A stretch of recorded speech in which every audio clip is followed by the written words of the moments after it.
Hello guys, बात करते हैं आज के प्रैक्टिस सेट के बारे में। यदि आप चैनल पर नए हो तो चैनल को सब्सक्राइब कीजिएगा और बेल आइकन पर प्रेस कीजिए ताकि आपको टाइम पर नोटिफिकेशन मिल सके। और आपको बता दें कि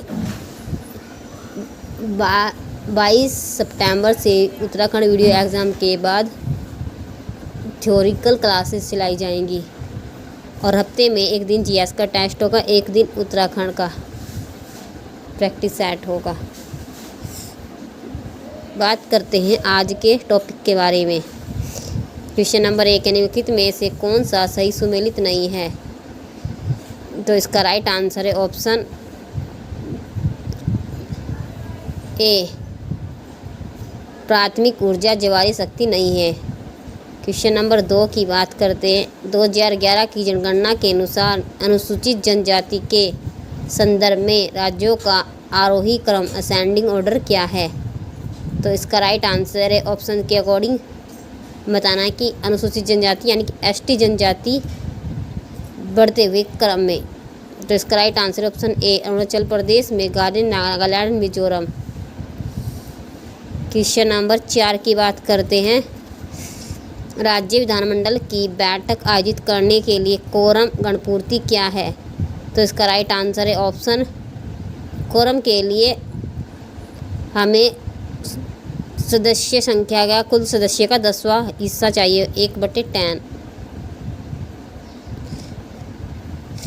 क्वेश्चन नंबर 4 है, भारतीय संविधान के किस अनुच्छेद के अंतर्गत अंतर्राष्ट्रीय समझौतों को प्रभावी बनाने हेतु राज्य संसद राज्य सूची के विषय पर कानून बना सकती है? तो इसका राइट आंसर है किस आर्टिकल के तहत संसद राज्य सूची के विषय पर कानून बना सकती है? इसका राइट आंसर ऑप्शन डी, अनुच्छेद 253।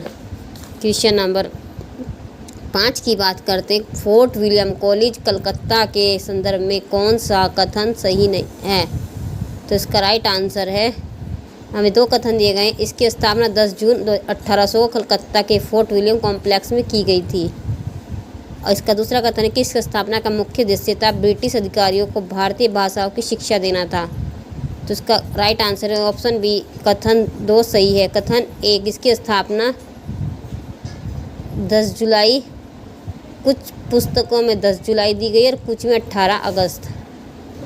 क्वेश्चन नंबर 6 है, निम्नलिखित में से कौन सा सही सुमेलित नहीं है? राज्य दिए गए और उनके स्थित क्रम झरने हमें बताना कि कौन सा सही सुमेलित नहीं है। हिमाचल का मणिकर्ण झरना गर्म फुहारों के लिए प्रसिद्ध है। ओडिशा का तप्त पानी, महाराष्ट्र का वर्जेश्वरी और नारायणी। ऑप्शन डी इसका राइट आंसर है, नारायणी गुजरात में स्थित झरना नहीं है। क्वेश्चन नंबर 7, भारतीय सिविल सेवा के संदर्भ में निम्नलिखित कथनों पर कौन सा कथन सही है?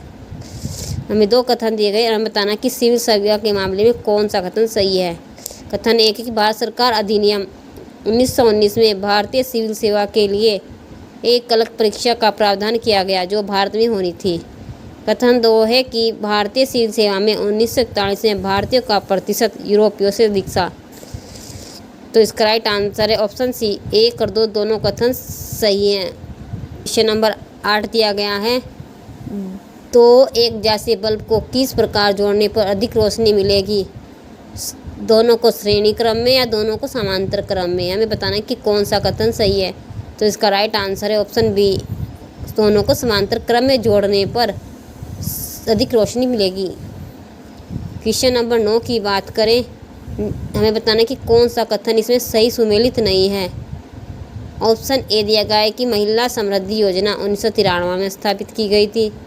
महिला सशक्ति योजना 1998, महिला साम्राज्य योजना 1989, राष्ट्रीय पोषाहार मिशन यह 2003 में नहीं बल्कि 2018 में शुरू की गई थी। ये सभी क्वेश्चन यूपी के आरओ एग्ज़ाम 2021 से लिए गए हैं, जीएस का पूरा पोर्शन। क्वेश्चन नंबर 10 है, सूची 1 को सूची 2 से सुमेलित कीजिए। मिट्टी दी गई है, उनके राज्य दिए गए हैं। हमें बताना है कि जो जलोढ़ मिट्टी है यह सर्वाधिक कहाँ पर है?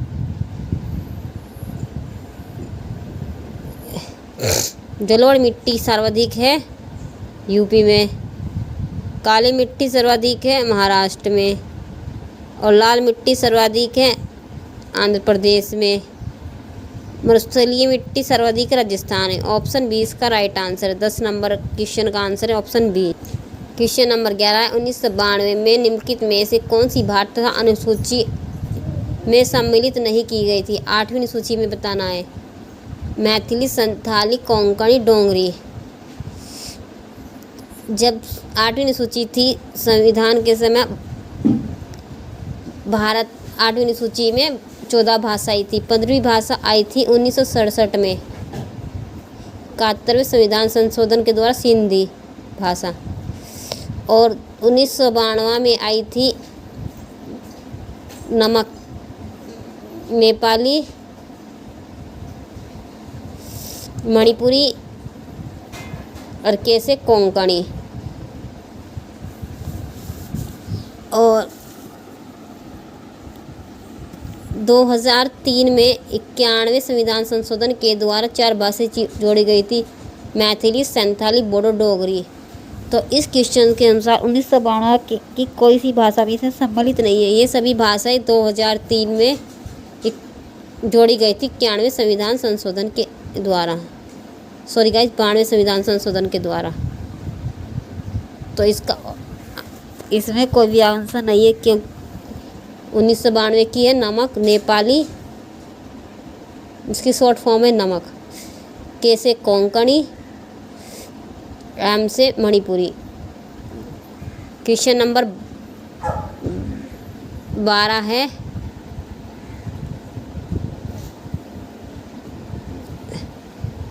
पौधों में गुंटी लगाने का कार्य जिस उद्देश्य की पूर्ति हेतु किया जाता है।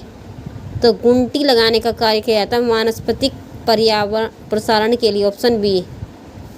क्वेश्चन नंबर 13 है जनगणना 2011 के अनुसार भारत में निम्नलिखित राज्यों में से कौन से राज्य ने सबसे कम नगरीकरण का प्रतिशत दर्ज किया है। भारत के किस राज्य में सबसे कम नगरीकरण है प्रतिशत के अनुसार। ऑप्शन ए हिमाचल प्रदेश में।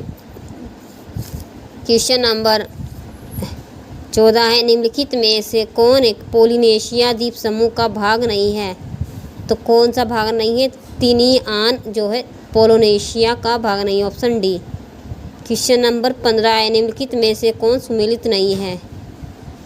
डेनिश भाषा डेनमार्क की, डच नीदरलैंड की, मंदारिन चीन की, भाषा थाईलैंड की नहीं बल्कि इंडोनेशिया की भाषा है। ऑप्शन डी इसका राइट आंसर है। क्वेश्चन नंबर 16 दिया गया है सूची 1 को सूची 2 से सुमेलित करना है। खनिज दिए गए हैं और उनसे बनने का उपयोग चूना पत्थर का उपयोग सीमेंट बनाने में, कॉपर का उपयोग बिजली का सामान बनाने, बॉक्साइट का उपयोग हवाई जहाज बनाने में और मैग्नीज का इस्पात में। ऑप्शन ए इसका राइट आंसर है। 1, 2, 3 सभी सही सुमेलित हैं। क्वेश्चन नंबर 17 की बात करते हैं निम्नलिखित में से किस या किन राजाओं को जनता द्वारा प्रत्यक्ष रूप से चुना गया था। तो इसमें है गोपाल और नंदीवर्मन। ऑप्शन सी इसका राइट आंसर है। इन दोनों राजाओं को जनता ने प्रत्यक्ष रूप से चुना था। क्वेश्चन नंबर 18 है भारत की संसद द्वारा आपदा प्रबंधन अधिनियम पारित हुआ था। तो यह भारतीय संसद में पारित हुआ था 2005 में। ऑप्शन बी राइट आंसर है। क्वेश्चन नंबर 19 निम्नलिखित में से दिल्ली सल्तनत के किस सुल्तान के शासन में शाही महलों में हिंदू देवी देवताओं की पूजा होती थी। तो इसका राइट आंसर है किस सल्तनत सुल्तान के समय में होती थी। ऑप्शन बी नसरुद्दीन महमूद के समय। क्वेश्चन नंबर 20 है निम्नलिखित घटनाओं पर विचार कीजिए। करजनी वायली की हत्या हुई थी 1908 में। खुदीराम बोस को मृत्युदंड दिया गया था 1909 में। सुभाष चंद्र बोस के पिताजी का नाम था। बाल गंगाधर तिलक द्वारा केसरी समाचार पत्र का प्रारंभ किया गया था 1898 में। अबुल ऑप्शन ए इसका राइट आंसर होगा। क्वेश्चन 21 है कि भारतीय संविधान की प्रस्तावना में इसके सभी नागरिकों को कौन सा न्याय प्रदान करने की व्यवस्था की गई है। तो व्यवस्था की गई सामाजिक आर्थिक राजनीतिक। Option D. 1946 के विमुद्रीकरण के दौरान आरबीआई के गवर्नर कौन थे? तो 1946 में विमुद्रीकरण के समय थे चिंतमण द्वारकानाथ षणमुखम। Option C. भारत में अभी तक 3 बार विमुद्रीकरण हुआ, 1946 में, 1978 में इंदिरा गांधी मोरारजी देसाई की सरकार के समय और 2016 में प्रधानमंत्री मोदी के कार्यकाल में देसाई। क्वेश्चन नंबर 23 से पहली बार राष्ट्रीय कृषि नीति कब घोषित की गई थी? तो यह घोषित की गई थी ऑप्शन, इसका राइट आंसर है ऑप्शन नंबर जुलाई 2000 में। क्वेश्चन नंबर 24 सरकार ने किसान क्रेडिट कार्ड योजना कब पेश की थी?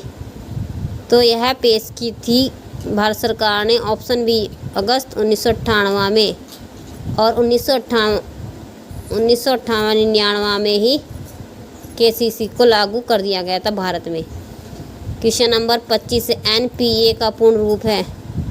तो एनपीए का पूर्ण रूप है नॉन परफॉर्मेंस एसेट, गैर निष्पादित परिसंपत्तियां। क्वेश्चन नंबर 26 से एक सॉफ्टवेयर प्रोग्राम का जिसका उपयोग वेब पेज को देखने के लिए किया जाता है, तो वेब पेज देखते हैं ब्राउज़र पर। Option D. क्वेश्चन नंबर 17 इनमें से कौन सा वैध आईपी एड्रेस है? आईपी एड्रेस को जानने के 0 से 255 के बीच होता है। यहाँ पर बात करें 255 0 से 255, ऑप्शन ए इसका राइट आंसर है। क्वेश्चन नंबर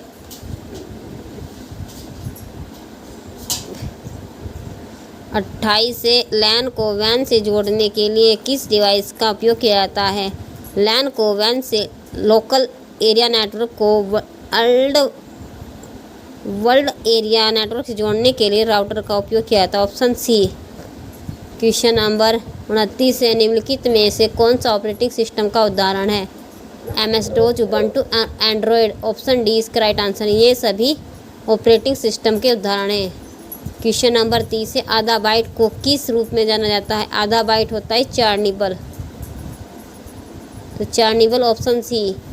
आधा बाइट को 4 निबल से जाना जाता है। गाइस वीडियो पसंद आई तो वीडियो को लाइक करना, चैनल को सब्सक्राइब करना, अपने दोस्तों के साथ शेयर करना। धन्यवाद।